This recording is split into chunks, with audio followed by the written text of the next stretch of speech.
Well, all right. We've got a lot of opportunity to love our relatives. Don't say I, we I, have to. I almost said enemies, but it's really relatives and friends and family Let's for talk the about it. Let's holidays. do it.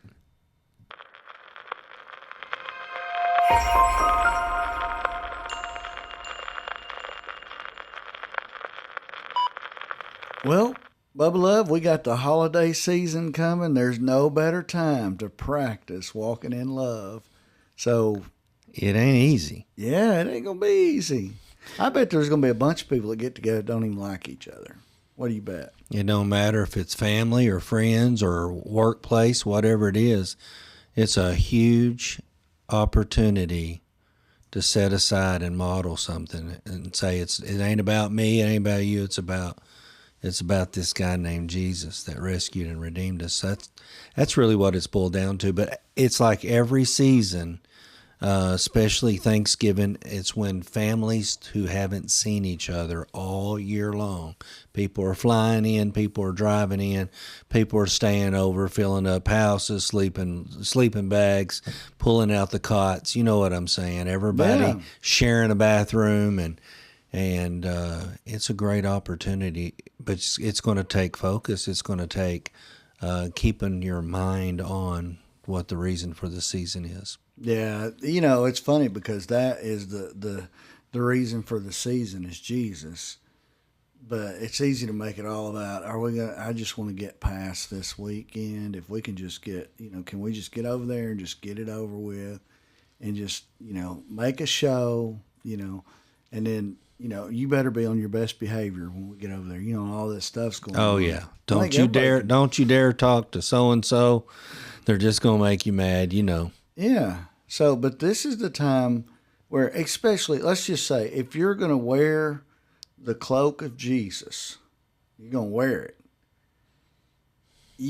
You're going to be modeling what it looks like to wear that, what it looks like. I mean, some of you may not care if your relatives get saved. You may be thinking You that. wrote them off. So this may not hit you like I want it to. But just think, you're going to be modeling what it looks like to be a person that follows Jesus. So maybe for the person that irritates you so bad, what would it be like if they actually got overwhelmed and fell in love with Jesus and then started carrying some of the traits and characteristics of Jesus? The patience, the kindness. It's all about kindness. Yeah. It's a great opportunity to say, let's put our differences aside. Let's celebrate something together today or this weekend. And it's don't say I'm going to try to model what is to be a Christian, because the world sees Christians as probably the most hypocritical and compromising at times, Right. situational ethics or spiritual ethics, and depending on the circumstance. But be a Jesus freak, just extreme kindness, Yeah. and really be sensitive to people in need. If you've ever wanted to experience what generosity or kindness looks like, help someone in need who cannot repay you back, and you will find out what the heart of the Father is all about. Yeah, that would be good. I was talking to a friend earlier. Wouldn't it be neat if, HBO or something did a series on, following preachers around? They would find the dirtiest, low downest people, Yeah, and that's what yeah, that's what they'd put on the TV. yeah. Here's the Grinches of the church here. It would be. So I No. mean, Hollywood and those alike just go out of their way to make Christianity look like absolute idiots. Well, speaking of holiday or entertainment or Hollywood, Chosen's got something coming out Christmas Day, from the perspective of one of the shepherds, and it is fantastic. Saw the trailer to it, so if anyone is big into Chosen and really likes some of their incredible seasons and episodes, you don't want to miss it. So Yeah, that would be cool. yeah. But then we got to be aware, for many people, they are going to spend the holidays without anyone to be mad or angry at. They're going to experience loneliness. Some of the people that are coming into this Christmas season will be doing it without a spouse for the very first time. Whether it was because of death or divorce, there's going to be kids that are going to be one less parent this Christmas. Some people are spending time in the hospital this Christmas. When you really stop to think about just how many people will be affected in a different way than what we would consider a normal setting, it's humbling, it's sobering. Yeah. And the Lord knows every single one of the people that are going to have a challenging Christmas or a challenging holiday, being alone or not having someone to celebrate with. Yeah, I was in that boat. I know when me and my wife got married, we had split homes, and I think we did our first Christmas in IHOP, and it was a trip. Oh, I bet. It wasn't real happy. No. I mean, we were there, but it was sad, that it was like it was me and hers, and we loved each other and wanted to be together, but it was just the weight of just knowing that it's just us. Everybody's gone, and we're not very old. It's not like everybody's just we're just grew out of. Everybody's got all these families. The kids were rather still young, but they just happened to be at the other parents. And isn't that crazy? Yeah. Years ago when I was growing up, I just thought everybody was married, everybody had kids. Now there's so many, really just a variance of situations and circumstances. Blended families, some people there's no way I'm excited about Christmas. I've got to go here, pick up the kids, go here, then I only have the hour or 2 hours there, and I got to bring the kids back, and to them it's like a freaking nightmare. Yeah. And it's and wild. that's where it's so important, because the emphasis for Christmas is all about Jesus. So sometimes he's the last person that we depend on, think about in regards to that. I think that's the majority. I wished Paul said something in the Bible. I wished you could all be like me, and he talks about that in being single. He's like, there's going to be trouble when you get married, But hey, if you can't help yourself, if you're just going to burn with desire, then go ahead and get married. But I wish you could be like me, So I'm going to make that statement.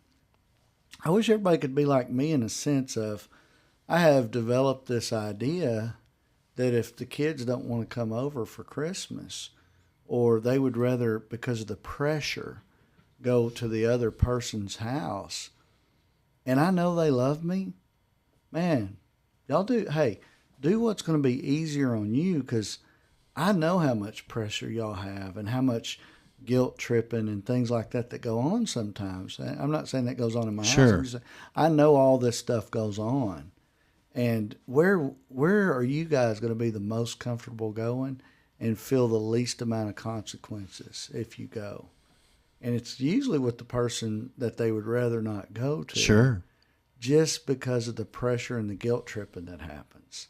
Well, we can do stuff together anytime. Yes. Well, if we it's all about perspective. What is your perspective going into the holiday? Well, if your perspective lines up with being kind one to another, being sensitive to one another, seeking peace instead of demanding your own way, or wanting to rehash something, instead setting aside and say, this Christmas, I want to be sensitive to the Lord. I want Thanksgiving to keep on carrying into Christmas, and I continue to walk in an attitude of thankfulness and gratefulness. Yeah. I want to walk in an attitude of, you know what, there's a lot going on in the world right now, but I want to take time to say, Jesus, you're still King. God, you're still on the throne. You say you work all things out for the good of those who love you and who are called. I'm called. I'm picking up my cross and following you. But this holiday season, I don't want to sabotage misrepresenting, representing Jesus. I want to put my best foot forward. And more than anything, God, give me patience. Give me patience, Lord. Well, actually, patience is already there. You just have to yield to it. Holy Spirit will give it to you. If you say, today I choose to walk in peace and patience and kindness with my family, with those around me. I want to model something bigger than me, bigger than my attitude, bigger than my presence, bigger than my side dish or whatever I bring to the potluck. Yeah. I want to leave a question mark in the mind of those and say, what's going on with him? He must be working on something, because last Christmas he was absolutely bad. And you know what I mean? And just say, well, he must be working on something. He was super kind to me. He didn't sarcasm on me. He didn't make any innuendos or anything. He was real. He was genuine. He was authentic. That is our hope for anyone going in the holiday season. We're already called to love one another as he has loved us. What greater time to do that, and giving a gift to someone and saying, I don't need anything in return, or doing for someone who can't give you anything in return. That is something everybody should put on their to-do list. I wonder if Jesus, when he would walk into a situation and find that people did not like him, if it would ruin his day. Or would he leave feeling like, man, them jerks, man. They're going to talk to me like that, man, and then ignore me. I mean, who do they think I am? I mean, I could just, I'm getting tired of some of these folks around here. No, I think he was I know, he was so comfortable in his identity and who he was and who he is, his identity and as a son, like you and me, as a son, that if somebody was messed up about something, it wouldn't affect his day. And now he could get sad about things like, something would grieve him and things like that. But as far as just somebody going through some stuff and being a jerk and mean or ignoring or trying to be passive aggressive, I believe he was immune to that stuff. Well, if you read Luke 6, you'll notice that what he talks about, he gives you two examples of where he's hated, where he's doing good and he's hated. Yeah. And that's when he introduces love your enemies. I mean, he could have had a platform to say, hey, don't put up with people that treat you wrong. Tell you what's going to happen to them. We're going to take care of them. Yes. Vengeance is ours. No, he didn't say that. Vengeance is mine. Let me talk about the pain and torture they're going to suffer. Yeah. And you know you're over it. You know you're unoffendable when your heart's still right when people are talking about you, or when you are persecuted either because of your faith or because of your ethics or because of your morality or whatever it is. Jesus in Luke 6 definitely modeled. Here, I was hated. They were looking to kill me. Oh, by the way, love your enemies. Bless them that curse you. Give to those that, pray for them. That's his response. That's a mindset that's not typical. It's upside down. Go ahead. But you know what? Some people will take what you just said, and they'll be like, it's almost like that. Well, the hater's going to hate, and I don't have to deal with it. So I'm going to pray for them, all right. But they're just haters. No, it's not that. It's not even that. It's like, pray for your enemies, but don't be bothered by them either. I mean, what's going to happen when your enemy says, man, I've been a real jerk? Yeah, you have. I mean, are you going to do that? Yeah. Or you be like, man, bring it in. Bring it in. what's going on, man? That's Are good. you going to be, no, are you going to be too offended to be like that? And what I believe is communicated more than anything else. I hear it in sermons. I hear it in friends. I hear it in, people that have been highly offended, is there's this attitude that you've got to cut those people off around you, and just get out of that bad company.